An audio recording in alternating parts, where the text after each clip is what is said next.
Welcome to BL Stories, where romance, drama, and unforgettable boys' love come to life.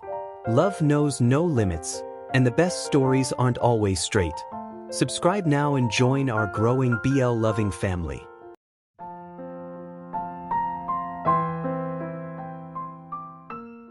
It was the kind of Sunday that bled gray into everything. Clouds hung low over the quiet streets of Osaka, painting the city in stillness. I watched the steam curl from my coffee cup, the scent sharp and bitter, grounding me in the present, barely. "You're quiet this morning," my twin brother murmured, sliding onto the stool across from me at the kitchen counter.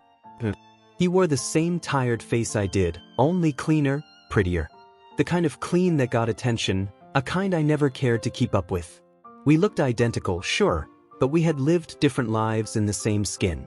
"I'm always quiet," I said, eyes fixed on the mug. "You're quieter than usual. Something wrong, Kai?" I could have answered with a lie, but what was the point? He'd already made his move. "How's Haruki?" I asked, voice flat. Controlled. Ren hesitated. That told me enough.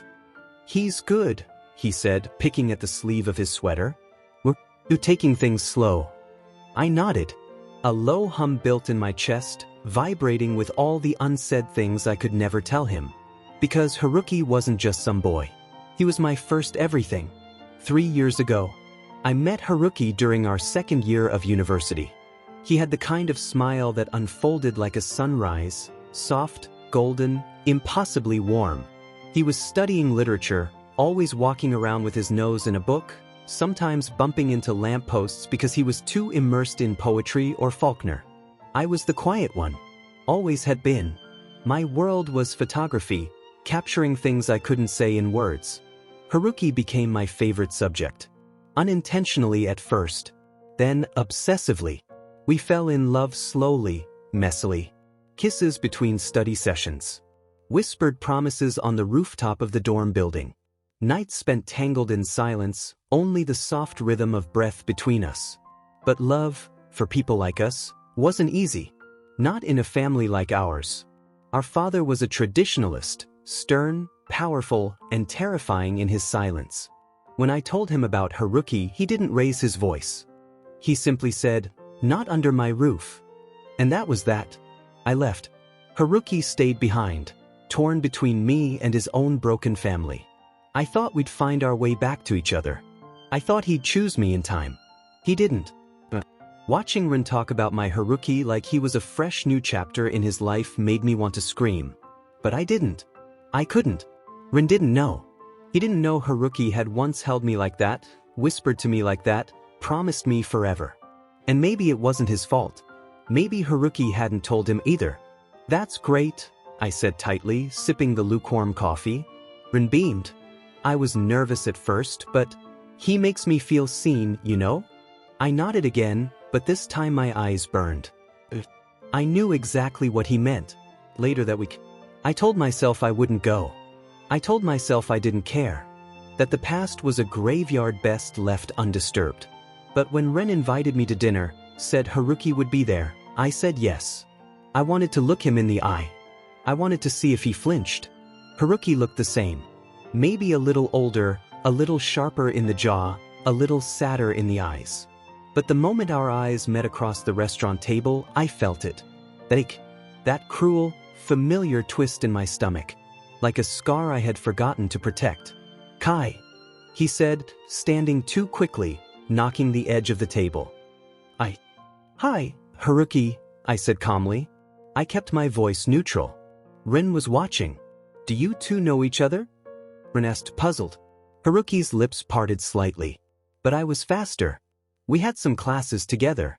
Back in university," I said smoothly. "Yeah," Haruki echoed. "A long time ago." But so was I. Then I couldn't sleep. I walked through the old alleyways near our apartment, camera bags slung over my shoulder, snapping empty streets, vending machines, neon signs blurred by the rain. I ended up at Haruki's building. I didn't mean to. But when he opened the door, shirt wrinkled, eyes wide, like he'd been waiting, I knew I couldn't pretend anymore. "Why him?" I asked quietly. "Out of everyone in this city, Why my brother? He didn't answer immediately. Then he said, I didn't know he was your twin. I almost laughed. You knew when you started dating him. Yes. So why not stop? Because. Haruki stepped out onto the landing, the night folding around us like a secret. Because I thought you hated me. I swallowed the lump in my throat. I never hated you, Haruki. You left. You didn't follow. The air between us pulsed. Old love, raw and exposed. I never stopped thinking about you, he whispered. But I couldn't find you. And when I met Rin, he reminded me of you, but he wasn't you. And that, God Kai, it hurt so much. But I needed someone to fill that space, even if it wasn't real. Silence. You're dating my brother. I know. You kissed me first. I know. Then kiss me again. And tell me it didn't mean anything. He hesitated, then leaned in. The kiss was not soft. It was not sweet. It was desperate. It was guilt. It was longing. And it broke something in both of us. I didn't go home that night. After the kiss, Haruki pulled away first. His breath trembled in the space between us. His fingers hovered near my face like he wanted to touch me, but was too afraid of what would happen if he did. We shouldn't have done that, he whispered. But we did, I replied, my voice quieter, more broken than I intended. He nodded slowly, like someone admitting defeat. I love Ren. It was a lie. He didn't say it like a man in love. He said it like a man trying to convince himself he was. I'm sorry, Haruki murmured, stepping back into the apartment. Please, don't tell him. Is that why you kissed me? I asked bitterly. To keep your secrets? His eyes glistened. No. I kissed you because I never stopped loving you. And that scares me more than anything. The next morning, Run was in the kitchen again, cooking miso soup like nothing had shattered in the middle of the night.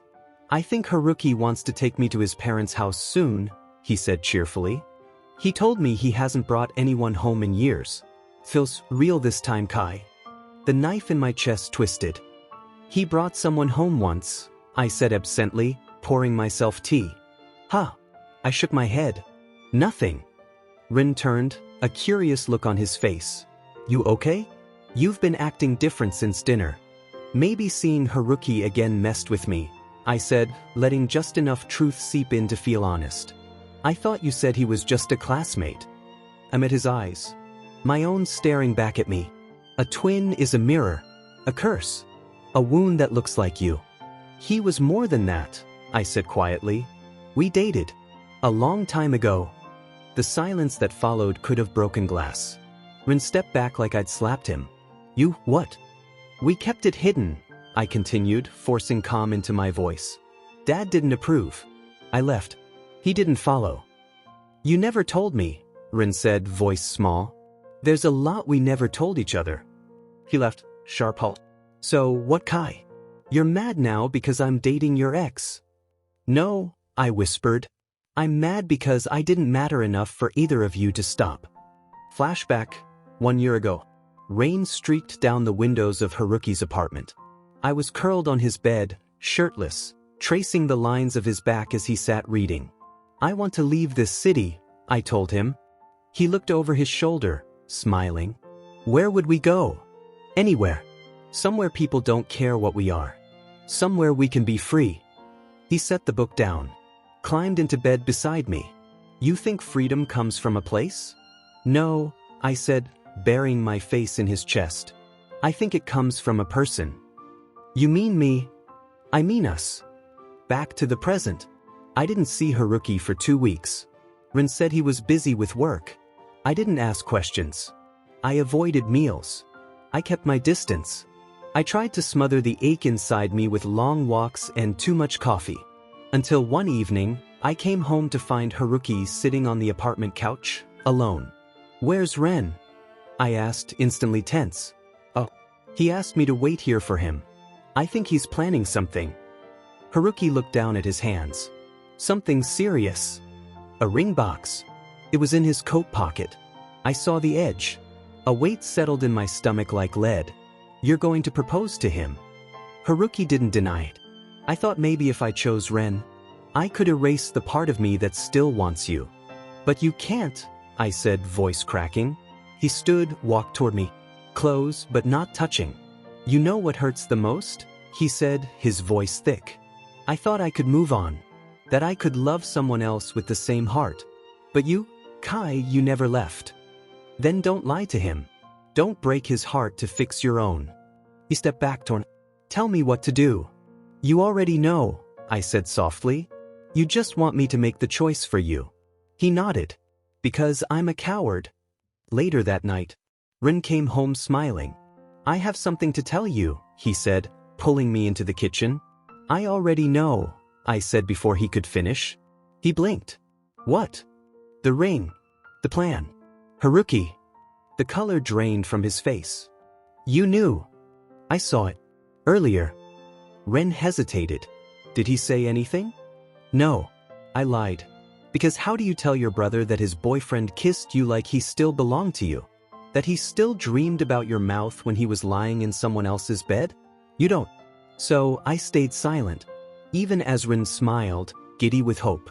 Even as my own heart cracked under the weight of what might have been. I found him again, Haruki, just after midnight, in the garden behind his apartment complex. The air was cold.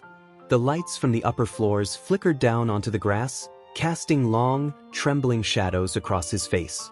He was sitting on the bench we used to share, knees pulled up slightly, coat open like he didn't care if he froze. I stood beside him for a moment before speaking. You shouldn't be out here. You'll get sick. He looked up at me with eyes that hadn't slept. I already am, he whispered. I sat beside him. Not too close, but not far enough. Are you really going to do it? Haruki ran his hand through his hair. I don't know. I want to.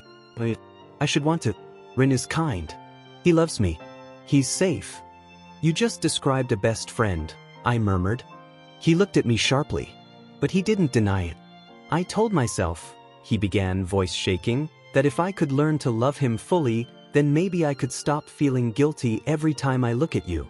The wind picked up, tugging at the edge of his coat. You shouldn't feel guilty. But I do, he said quickly. I do, Kai. Because I don't just remember us. I relive us. Silence again. Then he said, I kissed you because I was desperate to know if you still felt it too. And you did. I nodded. And that makes this so much worse. He turned to me. Say it, Kai. Please, say you still love me and I'll break it off. I'll do it tonight. I'll go to him and tell him the truth. But I stayed silent. Because Ren was still my brother.